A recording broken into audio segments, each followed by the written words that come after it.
From mocking the most controversial film producer in Hollywood, Just let me finish, Dave Chapelle. I'll put you in all three Lord of the Rings. to obliterating Rachel Dolezal for all her lies, It's just in the news all the time. I just wanted to have dinner with her so I could just look in her eyes, call her a nigger to her face. here are 8 times Dave Chappelle roasted disrespectful celebrities to a crisp. This could happen to any of us. It could happen to me. I can see that. I see myself showing up. Hi, I'm here for my 3 a.m. with Mr. Weinstein. Hey, Harvey, I got your text. I'm here to talk about the script. Dave's diving into the Harvey Weinstein topic, and you could tell he's gonna hit hard. Seems like it's gonna be hard to read in candlelight, but I guess I could try. And sound like a nightmare. Could you imagine that shit? Could you imagine if you was in a business meeting and a pulled their out Well, that's Weinstein for you. in the middle of the meeting? I'd be like, yo, my man, this is the most unprofessional shit I've ever seen in all my days. Just let me finish, Dave Chapelle. I'll put you in all three Lord of the Rings. Hurry up, nigga. I have other meetings tonight. Yikes. I have a 4:30 a.m. at Brett Ratner's house. And, I believe it's wardrobe fitting. Classic David. The next one on Dave's obliteration list is Jussie Smollett. Just afraid of being attacked. Happens to the best of us. Don't ever forget what happened to that French actor. You know what I'm talking about? Juicy Smouillet. He's a very famous French actor. In case you missed it, Jussie Smollett faked a hate crime against himself, got caught, and now Dave Chappelle is handing him the attention he craved from the start. Y'all never heard of Juicy Smouillet? Juicy Smouillet is an actor from France. And he became famous on a show called Empire. One night, he was in Chicago late at night and was the victim. Even Dave couldn't stop himself from breaking into laughter at Jussie's stupidity. He was the victim of a racist and homophobic attack. You see, Juicy Smouillet is gay and he is black, not just French. The story Jussie spun was as bizarre as it gets. Oh, it was a crazy story. Apparently, when he was walking down the street late at night, 2 white men came out of the shadows with MAGA hats on and beat him up. Tied a rope around his neck, called him all kinds of niggas, and put some bleach on him and ran off into the night. And that's the power of modern rage bait culture. People react first, facts don't matter, and the story spreads like wildfire. This shit was like international news. And everybody was furious, especially in Hollywood. It's all over everybody's Twitter feed and Instagram page. Justice for Juicy and all this shit. Jussie got the clout he wanted. Little did he know that soon it would backfire. And for some reason, African Americans, we were oddly quiet. Wondering why? Well, here's your answer. We were so quiet about this shit that the gay community started accusing African American community of being homophobic for not supporting him. What they didn't understand is that we were supporting him with our silence because we understood that this nigga was clearly lying. Dave walked everyone through the scenario before he started torching the guy. None of these details added up at all. He said he's walking down the street in Chicago and white dudes come up to him and say, "Hey man, aren't you that faggot nigger from Empire?" Does that sound like how white people talk? No, it doesn't. I know white people. They don't talk like that. Are you that faggot nigga from Empire? They would never say that. It sounds like something that I would say. If you're racist and homophobic, you're not even gonna know who this nigga is. You can't watch Empire. Touché. You really have to wonder what was going through Jussie's mind when he filed that report.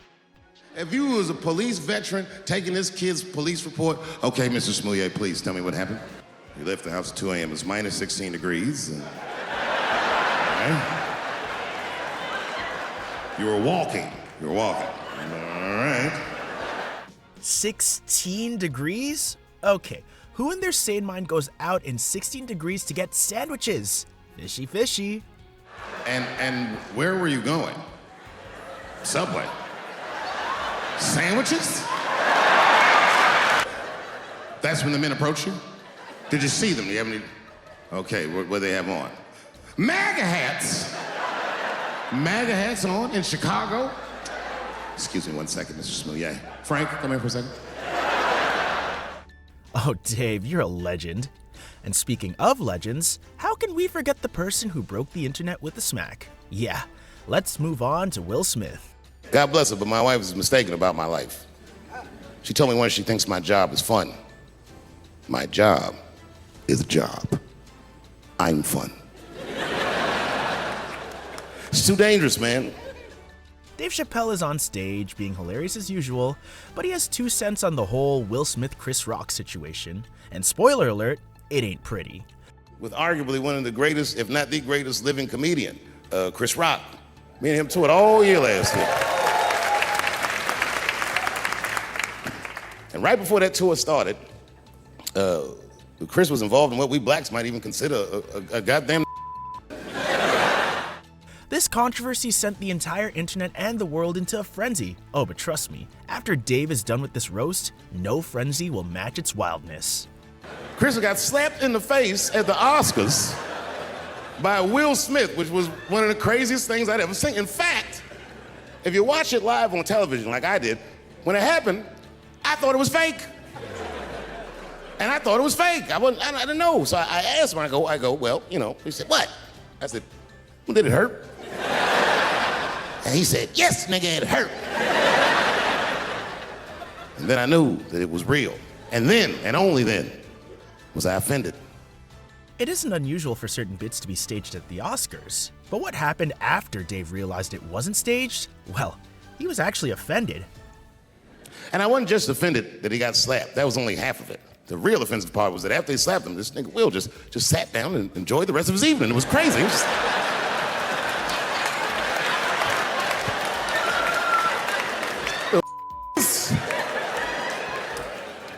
And then all year.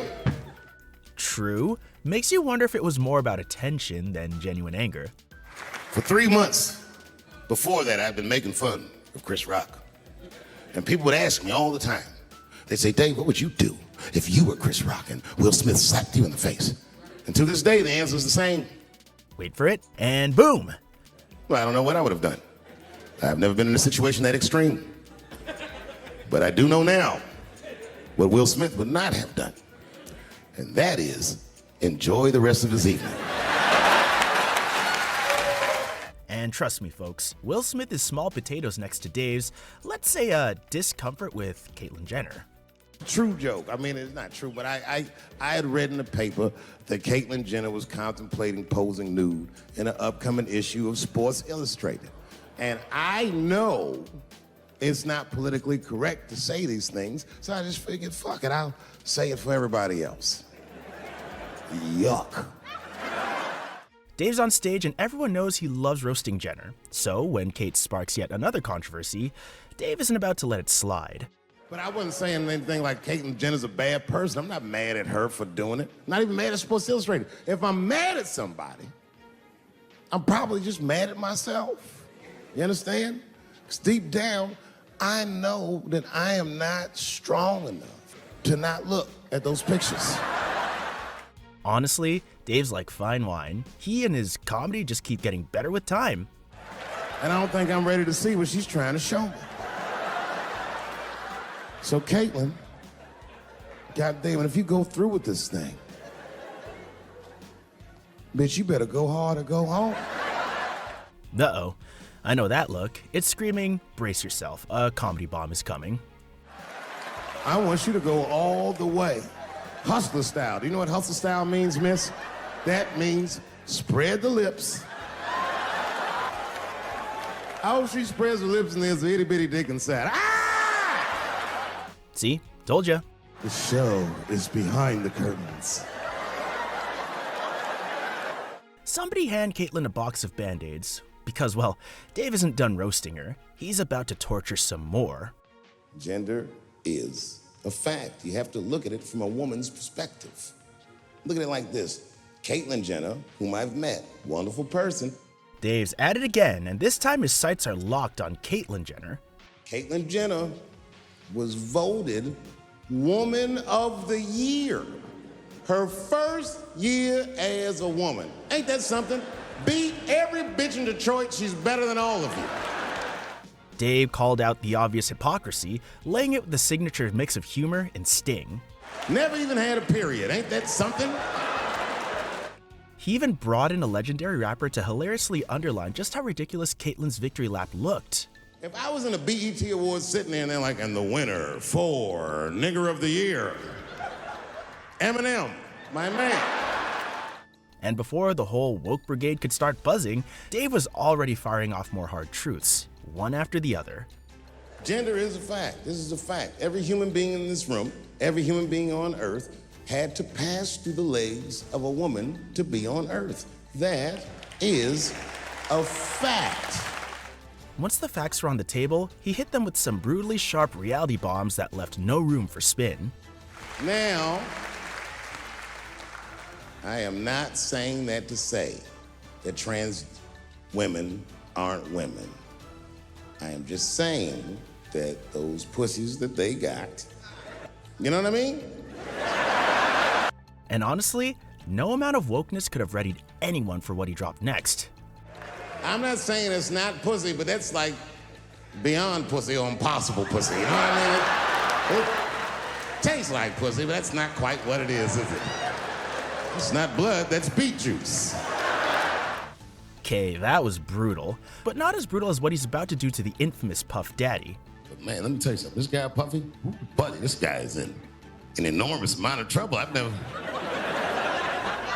don't think I've ever seen anything like this. They got this guy in a RICO case by himself. Now, ever since Diddy's case exploded online, the internet hasn't known peace. And while the world spiraled into chaos, curiosity locked onto one inevitable thought. Why wasn't Dave Chapelle anywhere near the fallout? A lot of my friends ask me, they say, Dave, did you know anything about those freak-off parties? And I'll be like, nah, man. I don't know anything about freak-off. And they all look at me like. Dave has always been guided by his conscience and moral compass. But hey, it doesn't mean he won't backfire with humor, though. And they'd be like, well, how all these people you know was at the freak-off, but she's the only one that wasn't at the freak-off? And I thought about it for a minute. I said, oh, my God. I'm ugly. He jokingly blamed it on his looks, but the message was crystal clear. When you've got morals, you can simply say no, no matter the access, the power, or even the temptation. That's a tough way to find that out. Can you imagine if you were me reading the newspaper and found out everyone in Hollywood had an orgy behind your back? Like none of y'all called me? Well, it really hurts. Classic Dave. The stories that come out about it are crazy. I saw one thing on the internet, so I'm not sure this is true. Probably doubt it's true, but I saw it. Some guy who said he knew Puffy, like, yeah, man. He's like, I was at the freak off one time and I went in the back room and Puff was in there with Carl Winslow, with Dad from Family Matters. He was smashing and I was like, Puff, what are you doing? And he was like, yeah, it feels good to make another man do your bidding. To Dave, this sounded completely wrong, but not for the reasons you'd expect. And I was like, oh my God. Carl Winslow from Family Matters was there, and I wasn't invited? It's worse than I thought. Dave then took another swing. Or maybe I'm not ugly. I mean, look at my face. This is not necessarily a handsome face, but it's not an ugly face. But if you really study my face clearly, I have snitch energy. Okay, well, Now that you mention it, yeah, you do look like someone who'd snitch. Huh. Oh, I look like I'll tell. The last thing you want to see at the orgy is me across the room looking at you like.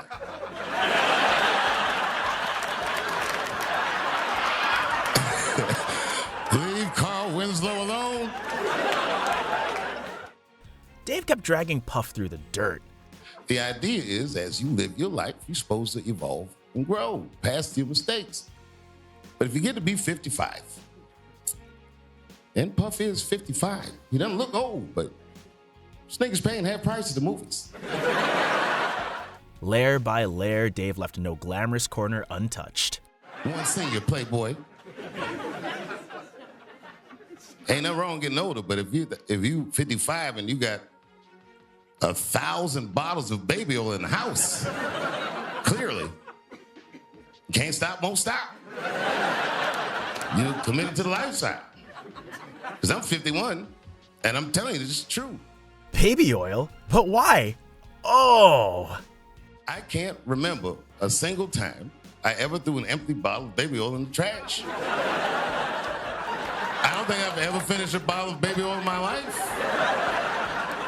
If we went to my mother's house tonight, she probably got the same baby oil we had when I was a little boy with the pink top, and somehow Puffy was all the way down to the last. Dave really has a way of turning the weirdest details into pure comedy gold. And having baby oil is not illegal. They don't remind you about that part. That's the least harmful thing I read in that doc. He just used the wrong lube, I think. If he used Crisco, he would have got away with it. But he just been like, oh, he likes to cook. Thanks. Dave, perhaps the reason they didn't invite you was this very moment. Not only would you have snitched, but you'd also roast them to a crisp, which, well, you did anyway. Oh, but Diddy isn't the only one getting served. Kevin Hart got a little taste of Dave's sweet revenge too. Kevin is one of the greatest comedians that I've ever seen. And Kevin is one of the greatest men that I've ever known. Hello, Jerry.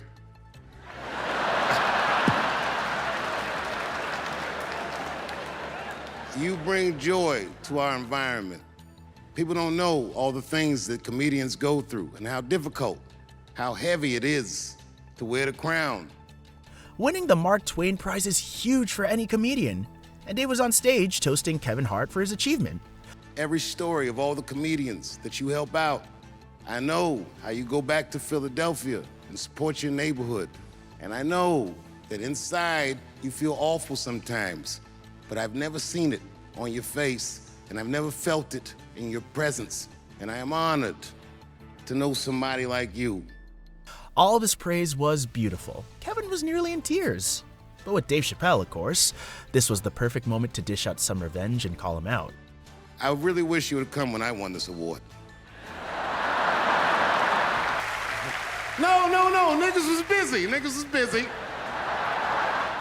You go, Dave. Torch that guy. How could he? In any given moment, the strongest dream in that moment wins that moment. And my God, Kevin Hart, you are a very powerful dreamer. I love you so much. And never forget that I said it, because we only get to talk on podcasts. Dave. Roasting friends and foes alike. Anyway, moving right along, we've got yet another savage roast. This time aimed at Rachel Dolezal. It's like that white black bitch that's in the news all the time. Rachel Dolezal. She always says that. She's a white woman, but then she dressed up like a nigga and shot her way up to the very top of blackness. Rachel is a controversial figure mainly because of racial identity misrepresentation, and Dave's ready for some clapback. And I always wanted to meet her just so I could understand. I just wanted to have dinner with her so I could just look in her eyes and call her a nigger to her face. I identify black. That is trans talk, ladies. Stop biting. Stop biting. Well, Rachel, I guess the pinnacle of your career is right here, getting roasted by Mr. Dave Chapelle. There's a big difference between her and a trans. The difference between her and a trans is I believe transgenders. I don't understand them either, but I know they mean what they say. Them niggas cut their dicks off. That's all the proof I need. I've never seen somebody just throw their dick away. Don't need it.